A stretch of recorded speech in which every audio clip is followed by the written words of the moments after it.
좋은 날입니다. 성령님께서 오늘도 여러분의 심령 가운데 큰 은혜와 평강으로 함께하여 주시기를 주님의 이름으로 축복합니다.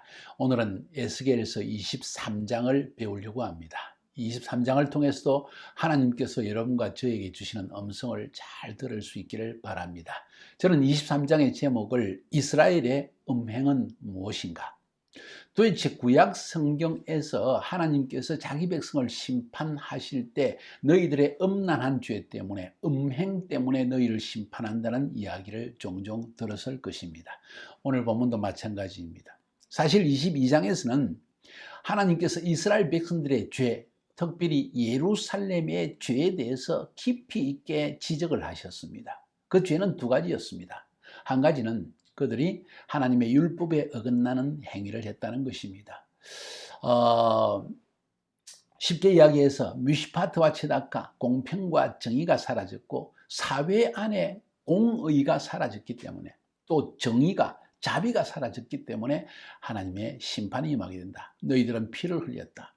뿐만 아니라 우상을 음란하게 숭배함으로 말미암아 나의 진노를 격노케 했다. 그것이 첫 번째 이유였습니다. 두 번째 이유는 그 죄를 누가 지었는가? 지도자, 정치 지도자, 또 선지자, 제사장, 종교 지도자, 그리고 귀족들 뿐만 아니라 일반 백성들까지도 똑같은 범죄 가운데 속하였다. 너희들 이스라엘의 백성들은 한 공동체이다. 그래서 의인도 악인도 모두 내가 멸할 것이다. 두 가지 이유, 한 가지는 죄 자체, 우상숭배와 율법을 따라서 살지 않는 것, 하나님의 말씀을 따라 살지 않는 것, 이것이 첫 번째 이유였고, 두 번째는 모두가 범죄했기 때문에 이 심판이 너희에게 임하는 것이다 하는 말씀을 22장에서 보았습니다. 23장으로 넘어가면 이스라엘의 죄 가운데서도 가장 핵심적인 죄라고 할 수 있는 음행에 대한 이야기를 우리에게 들려주고 있습니다. 자, 음행이란 말의 의미가 뭔가? 육체적인 간음 행위를 말하는 것인가? 아니면 정치적인 동맹관계를 맺은 것을 음행이라고 이야기하는가? 아니면 각 이방 나라들의 신들을 음란하게 섬긴 우상 숭배를 음행이라고 말하는가? 도대체 무엇을 음행이라고 말하는가 하는 것을 우리가 꼭 알 필요가 있습니다. 그래서 저는 제목을 이스라엘의 음행은 무엇을 의미하는가? 그것을 알아야만 우리도 오늘날 하나님 앞에서 음행을 한다는 것이 의미가 뭔지를 알 수 있고, 회개를 할 때도 정확한 회개를 할 수 있기 때문입니다. 자, 오늘 본문에 보면 23장에서는 한 어머니에게 두 딸이 있었다는 이야기부터 시작합니다. 자, 자세하게 설명을 한번 해보도록 합시다. 먼저 1절부터 4절까지에서는 상황에 대한 설명을 합니다. 이 상황이라는 것은 이스라엘의 영적인 상황입니다. 하나님의 백성의 영적인 상황을 이야기할 때 하나님은 한 어머니에게 두 딸이 있었는데 그 딸의 이름은 오홀라와 오홀리바였다. 오홀라는 사실 상징적으로 북이스라엘의 수도인 사마리아고, 오홀리바는 남유다의 수도인 예루살렘을 상징하면서 북이스라엘과 남유다가 하나님 안에서 태어난 두 나라를 형성하게 되었다는 것을 이야기하고 있는 것입니다. 이 두 나라는, 북이스라엘과 남유다는 하나님과 결혼한 마치 아내와 같은 그런 존재였습니다. 자, 여기서 한번 생각해 볼 것은 오홀라와 오홀리바의 말의 의미, 그 이름의 의미도 아는 것이 중요합니다. 오홀리바와 오홀라라는 말은 오헬, 장막이라는 뜻에서 나온 이름입니다. 천막 혹은 장막 혹은 성막이라고도 말할 수 있겠죠. 그래서 오홀라라는 것은 그녀의 장막이라는 뜻이고, 오홀리바는 내 장막이 그녀 안에 있다. 좀 더 아주 상징적으로 이야기하면 하나님의 장막이 그녀 안에 있다. 이 말은 예루살렘 안에 있다. 하나님의 백성 가운데 있다. 이런 뜻입니다. 하나님이 자기 백성 가운데 거하고 있다는 것입니다. 그런데 하나님이 거하시는 그 장막 안에서 우상을 숭배하는 이 일 때문에 하나님께서 진노하셨다는 사실을 성경은 말하고 있고, 오늘 본문은 거기에 핵심을 맞추고 있는 것입니다. 자, 그러면서 오홀라와 오홀리바, 북이스라엘과 남유다, 혹은 북이스라엘의 수도인 사마리아와 남유다의 수도인 예루살렘이 동일하게 하나님의 장막 안에서 우상 숭배를 하는 더러운 음행을 저질렀다 하는 것이 오늘 본문의 중요한 핵심이라고 말할 수 있습니다. 그런데 1절부터 4절까지 여러분 읽어보시면 북이스라엘과 남유다가 애굽에 있을 때는 한 민족 이스라엘이었다. 심지어 그 애굽에서도 그들은 행음했었다. 유방이 짓눌림을 당하면서 남자가 여자 위에 올라갔을 때 여자 유방을 짓누르는 성행위를 하는 것을 상징합니다. 애굽 땅에 있을 때부터 그들은 우상 숭배에 빠져 있었다는 사실을 상징적으로 우리에게 표현하고 있는 것이지요.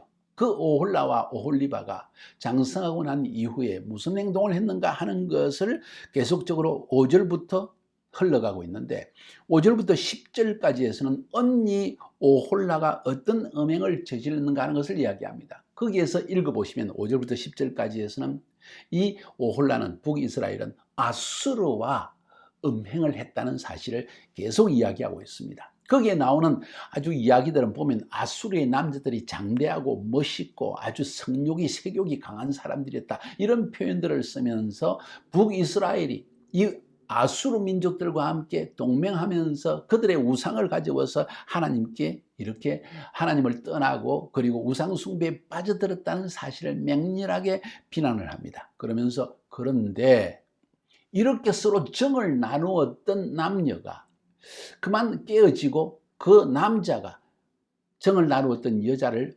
배반하고 결국은 죽이고 심지어는 그 자녀들을 포로로 잡아가는 이런 일이 일어났다는 사실을 성경은 이야기하고 있습니다. 몸도 주고 마음도 주었는데 돌아오는 것은 피와 죽음밖에 없었다. 이것이 북이스라엘이 겪은 일이었다. 너희들이 잘 알고 있느냐? 하고 하나님이 말씀하시는 것입니다. 그 다음 11절부터 21절까지는 동생 오홀리바가 어떤 음행을 했는가를 또 성경은 말하고 있습니다. 이것은 남유다가 북바벨론과 함께 끊임없이 동맹관계를 맺어 나가면서 심지어 바벨론의 신들을 가져와 가지고 음란하게 섬겼던 사실을 이야기하고 있습니다. 이 본문을 읽어보면요, 11절부터 21절까지에서는 이 남쪽 유다는 바벨론과만 그런 음행관계에 빠진 것이 아니라 심지어 아수르, 먼저는 아수르, 그 다음에 아수르가 멸망한 다음에는 바벨론에게 붙었다가 그것도 안 되니까 또 애굽에게 붙었다가 옛날에 애굽에서 음행하던 것을 기억하고 또 애굽과 불이 붙어가지고 또 음행관계에 빠져들었다 하는 이야기를 하면서 남유다는 북이스라엘 언니인 오홀라보다도 더 악한 간음행위에 더 심한 음행에 빠져들었다는 사실을 성경은 말하고 있습니다. 그렇기 때문에 심판은 더 많이 받게 되었다. 22절부터 35절까지는 동생 오홀리바, 다시 말해서 남유다가 받는 그 음행으로 인한 심판에 대한 이야기가 4가지로 설명되고 있습니다. 22절에 주 여호와께서 말씀하시니라. 28절에서도 주 여호와께서 말씀하시니라. 32절에서도 주 여호와께서 말씀하시니라. 35절에서도 주 여호와께서 말씀하시니라. 왜 주 여호와께서 말씀하시니라 하면서 4가지로 나눠서 이야기할까요? 좀 더 구체적으로 알라는 것입니다. 어떤 심판을 받게 되었는지, 음행한 결과에 대한 이 값을 어떻게 치르는지를 보라는 겁니다. 첫 번째 22절부터 27절까지에서는 배신당했다는 겁니다. 한때 정을 나누었던 자들에게 오히려 심판을 당하게 되는 오홀리바의 모습을 성경은 기록하고 있습니다. 28절부터 31절까지에서는 오히려 정을 주었던, 내 몸과 마음을 다 주었던 정부에게 화를 당한 이야기를 하고 있습니다. 바벨론의 손에 의해서 짓밟히고 불타고 죽임을 당하고 피를 흘리고 포로로 잡혀가는 이야기를 이 오홀리바가 그런 어려움을 당하는 것을 이야기하고 있습니다. 32절, 33절, 34절에서는 결국 이 심판의 잔을 오홀라 북이스라엘이 아수르의 심판의 잔을 받은 것처럼 이 오홀리바도 남유다도 똑같은 심판의 잔을 마실 뿐만 아니라 그 잔을 깨어서 이빨로 깨물고 그 유방이 짓밟힌 그 유방을 짓누르면서 괴로워하는 모습까지도 표현하고 있는 것이 32절, 33절, 34절입니다. 마지막 35절은 오홀리바의 최후에 대해서 너는 네가 행한 음란과 음행의 죄를 짊어져야 된다. 네가 한 일이 아닙니까? 그 죄에 대한 값을 너는 치러야 되고 그 죄의 값을 너는 짊어지고 가야 된다는 이야기로 35절까지 해서 끝나고 있습니다. 음행으로 인한 심판입니다. 마지막으로 36절부터 49절까지에서는 이 오홀라와 오홀리바 모두에게 이런 심판이 당하게 된 것을 하나님께서 격렬하게 비난하면서 이야기하십니다. 뭐라고 말하는지 아십니까? 이 기생 같은 년들아, 죄송합니다 이런 말을, 이 창녀 같은 것들아, 다른 잡류들과 몸을 섞은 더러운 기생 같은 딸들아, 이런 표현을 쓰고 있습니다. 짐승보다 못한 년이라는 거예요. 짐승들도 이놈 저놈 여러 파트너와 성관계를 가지지 않는다고 이야기합니다. 정확한 건 잘 모르겠지만 짐승보다 못하다는 것입니다. 이 죄악의 본질이 무엇입니까? 우상 숭배를 할 뿐만 아니라 심지어 인륜의 법칙에 어긋나서 자기가 낳은 아들을 화제로, 번제로 우상에게 바칠 정도로 악한 행위를 하게 되었다는 것. 그래서 이 더러운 피를 흘리고는 성전에서 제물을 바치는 이런 성소를 더럽히는 일을 행했고, 안식일을 범할 뿐만 아니라 이방 사절단을 성소에 끌어들여 가지고 성소에서 이방 사절단을 성대하게 맞이하였다, 이런 이야기를 합니다. 다른 말로 표현하면 이방 민족들의 신, 아수르의 신 뿐만 아니라 바벨론의 신, 애굽의 신들을 하나님의 성전에 가져와서 엄란하게 경배했다는 사실을 비유적으로 말하고 있는 것이죠. 그 사실 때문에 이 음행으로 인한 심판은 반드시 받을 것이다. 간풍한 여자가 율법에 의해서 심판을 받는 것과 같이 너희도 심판을 받아야만 한다. 돌로 치고 칼로 죽이고 자녀들도 죽이고 집들을 불살을 것이다. 너희들이 우상을 위해서 행하던 모든 죄악대로 다 갚아주겠다 하는 엄청난 심판의 말씀을 오늘 23장에서 말씀하고 있습니다. 그 이유는 이런 심판을 통해서 이 심판을 하신 분이 다른 이가 아니라 주 여호와 하나님인 것을 너희로 알게 하겠다. 하나님의 가장 큰 목적은 우리를 축복하시는 이유도, 우리를 심판하시는 이유도, 우리를 징계하시는 이유도 우리가 하나님을 알게 하기 위한 것입니다. 제가 이 성경 강의를 하는 목적도 하나님을 알게 하는 것입니다. 하나님이 어떤 분인지. 여기는 심판하시는 분으로 에스겔서는 주로 이야기하고 있습니다. 자, 여기서 잠깐 멈추어서, 그러면 오늘 본문에서 말하고 있는 음행이란 게 뭔가? 오홀라가 음행했고, 오홀리바가 음행했고, 애굽에서 음행했고, 아수르와 음행했고, 바벨론과 음행했고, 이 모든 음행이란 말의 의미가 뭔가? 그걸 알아야만 우리도 하나님 앞에 이 음행의 죄에서 구체적으로 벗어날 수 있기 때문입니다. 동의하시죠? 자, 이방 나라와 정치적으로 동맹한 것이 음행인가? 아니면 이방 나라의 정치적 동맹을 통해서 우상을 가져와서 우상을 숭배한 것이, 그것이 음행인가? 여러분 어떻게 생각하세요? 정치적인 동맹한 것이 음행입니까? 아니면 그 나라의 우상을 가져와서 섬긴 것이 음행입니까? 한번 봅시다. 애굽의 예를 한번 생각해 보면 오늘 1절부터 4절까지에서도 나오고 그 뒤에서도 흘러나오지만 이스라엘이 애굽에 들어가게 살게 된 것을 음행으로 말하지는 않습니다.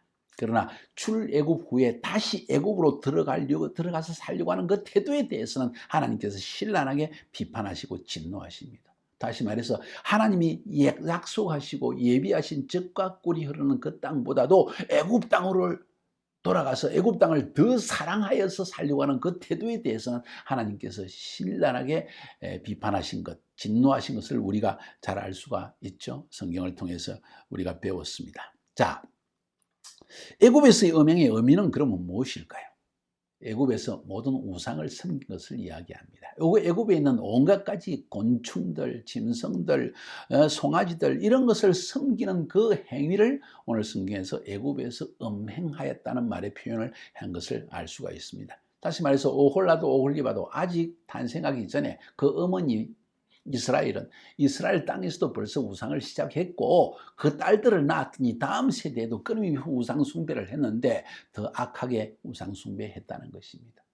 우리가 예수 믿기 전의 삶, 애굽에서의 삶은 마치 우상 숭배하는, 이 세상에 나에게 축복을 줄 수 있는 것이라면 무엇이든지 믿고 따르고 섬기고 거기에 목을 메어서 사는 우리의 모습을 그대로 정난하게 말하는 것이 아닐까요? 저는 그렇게 생각합니다. 자, 그러면 애굽에서는 음행이라는 것이 우상 숭배라는 것을 알았습니다. 그러면 아수르와 바벨론을 섬겼던 오홀라와 오홀리바의 음행은 무엇일까요?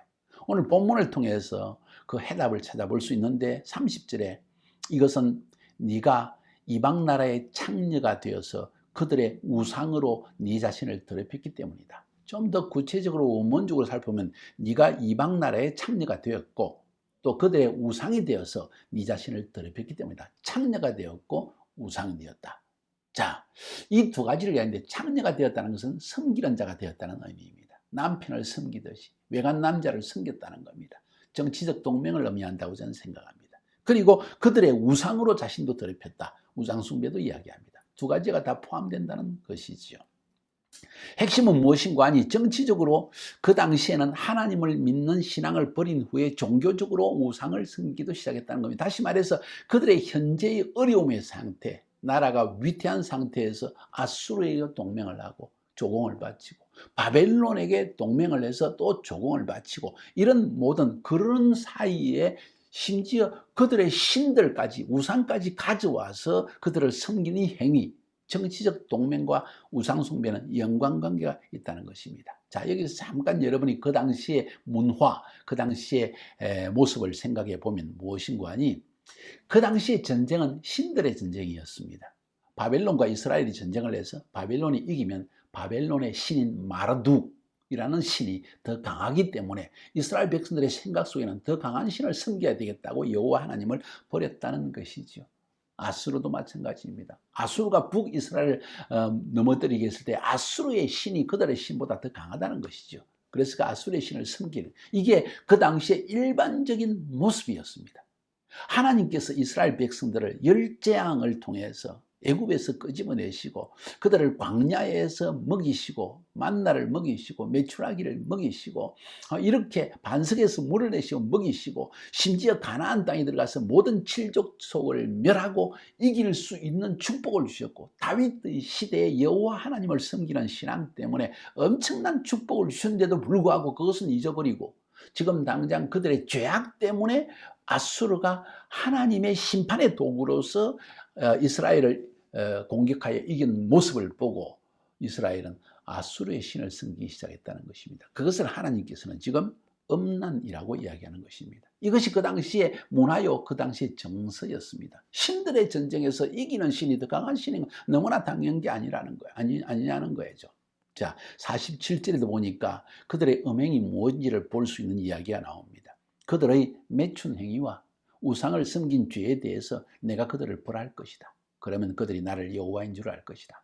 매춘 행위, 정치적인 동맹을 의미하고 우상을 섬긴 것, 이거 바로 우상 숭배를 의미합니다. 이 두 가지가 모두 하나님 보시기에는 음란한 짓을 했다는 것입니다. 영적 음란, 우상 숭배요. 그리고 실질적인 음란, 그것은 정치적인 동맹을 맺은 것을 말하는 것입니다. 그 결과 결국 너는 하나님을 잊어버렸다는 겁니다.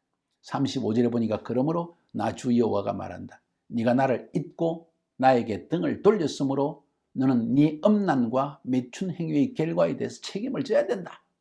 제가 현대인의 성경을 사용한 이유는 이렇게 명확하게 우리가 볼 수 있는 것이기 때문입니다. 자, 여기서 우리가 한번 생각해 봅시다. 이제 분명해졌죠. 이스라엘의 음란한 행위는 무엇인가? 정치적인 동맹을 맺은 것이고 그리고 또 뭐라고요? 우상 숭배를 한 것이다. 자, 이스라엘의 음행이 무엇입니까? 그러면 현실의 어려움 때문에 정치적인 방법으로 인간적인 방법으로 나의 모든 어려움을 한번 극복해 보려는 인간의 노력, 하나님을 의지하기보다 하나님께 기도하기보다 내 힘으로 내 방법으로 곰곰이 궁리해 가지고 이렇게 하면 더 낫겠지. 이 돈으로 해결할 수 있겠구나. 이 사람이 더 힘이 있으니까 이 사람에게 전화하면 나를 도울 수 있겠구나. 그래서 사람에게 빌붙고 그 사람에게 잘 보여가지고 문제를 해결하려는 태도, 이거 하나님 보시기에 정치적 동맹과 다른 것이 없고 이것이 하나님 보시기엔 음행이라는 것이지요. 뿐만 아니라 하나님 믿는다고 해도 나에게 축복이 임하지가 않는구나. 근데 하나님 믿지 않고 다른 신을 섬기는 저 사람 보니까 오히려 더 축복을 누리고 있네. 하나님 믿지 않아도 복을 받네. 그래서 예배도 하지 않고 기도하지 않고 결국은 인간의 방법으로 나아가는 것. 이것도 하나의 우상 숭배 아니라는 거예요. 돈이 우상이 될 수 있고 출세하는 것이 우상이 될 수 있고 좋은 대학을 졸업하면 출세할 수 있다는 이 생각 때문에 축복을 누릴 수만 있다면, 나에게 축복할 수 있는 것이라면 무엇이든지 나는 섬기겠다는 태도, 그것이 바로 우상 숭배라는 것이에요. 자, 놀라운 일입니다. 결론은 무엇입니까? 우리는 우상 숭배를 하느냐 하지 않느냐, 이것을 알아야 됩니다. 여러분 어떻습니까? 여러분은 우상 숭배를 하고 있습니까? 여러분은 아니 음행을 하고 있습니까? 음행을 하지 않습니까? 오늘 이 본문을 통해서 정치적 동맹과 우상 숭배, 이 모든 것을 하나님은 음행이라고 표현했습니다. 그러면 우리는 음행을 하지 않느냐 하는 질문을 여러분에게 던지는 것입니다. 어려움이 생길 때 사람의 도움을 구하고 인간적인 방법으로 사람과의 관계를 이용해 가지고 정치적인 방법으로 문제를 해결하려고 한다면 이건 벌써 음행하고 있는 것이죠. 하나님을 믿어도 이런 축복을 주지 않으니까 나에게 진정 축복을 주는 것이라면 돈이라면 돈, 출세라면 출세, 좋은 대학을 졸업한 것이라면 그것 어떤 방법으로든지 이렇게 해서 내 문제를 해결하려는 태도, 이건 바로 우상숭배와 똑같은 것이라는 것이죠. 자, 여러분은 어떻습니까? 여러분은 음행하지 않은 순결한 하나님의 백성입니까? 혹은 그렇지 않습니까? 이 부분에 대해서 오늘 여러분이 꼭 서로 나눌 수 있기를 바랍니다. 자, 그러면 여기서 한 가지 질문은, 하나님은 그의 백성을 버리십니까? 음행하였기 때문에 버리냐는 질문을 던지는 것입니다. 자, 한 가지 알아야 될 것은 죄에 대한 심판은 반드시 임합니다. 30절에 보니까 이것은 네가 이방 나라의 창녀가 되어서 그들의 우상으로 네 자신을 더럽혔기 때문이다. 너의 죄에 대해서, 음행에 대해서 내가 심판하는 것이다 하고 말씀하시고, 49절에 보니까 그들의 매춘 행위와 우상을 섬긴 죄에 대해서 내가 그들을 벌할 것이다. 그러면 그들이 나를 여호와인 줄 알 것이다. 역시 그 음행의 죄에 대해서 반드시 심판하시는 하나님이라는 사실, 이 사실을 분명히 기억하십시오. 그런데 또 기억할 것은 그럼에도 불구하고 하나님의 택하심은 변하지 않는다는 사실입니다. 그럼 왜 이런 심판을 하시는가? 우리를 정결하게 하기 위해서입니다. 더 이상 음행을 하지 않게 하기 위해서 하나님이 이런 심판이라는 아주 그 마지막 수단을 사용하신다는 것이지요. 27절에 보니까 이렇게 해서 내가 네 음란과 이집트에서 시작한 매춘 행위를 그치게 하겠다. 네가 다시는 이런 일에 눈을 돌리지 않을 것이며 이집트를 더 이상 기억조차 하지 않을 것이다. 다시 말해서 우리가 더 이상 이런 매춘 행위, 음행 행위를 기뻐하지 않는 사람으로, 정결한 신부로 막 바꿔놓기 위해서 하나님은 이런 극단적인 심판이라는 방법을 사용하신다고 성경은 말하고 있는 것입니다. 혹 하나님께서 여러분에게 이런 극단적 심판을 사용하시는 건 아닌지요? 혹 우리는 하나님 앞에 이런 음행 행위 가운데 빠져 있는 것은 아닌지요? 한번 돌아볼 수 있는 시간이 되기를 바랍니다. 그래서 오늘 제목을 이스라엘에게 음행은 무슨 의미인가 하는 제목을 말씀드렸던 것입니다. 다시 한번 봅시다. 이스라엘의 음행은 무엇인가? 하나님이 말씀하시는 이스라엘의 음행은 무엇인가? 자, 하나님이 말씀하시는 우리의 음행은 무엇인가? 또 음행의 목적은 무엇인가? 정결케 하기 위함이다. 그런데 그 심판은 너무나 강한, 너무나 아픈, 너무나 고통스러운 심판이라는 사실을 꼭 기억하고 스스로 죄악을 버리고 음행의 죄를 버리고 주님 앞에 돌아오는 여러분 되기를 주님의 이름으로 축복합니다. 승리합시다.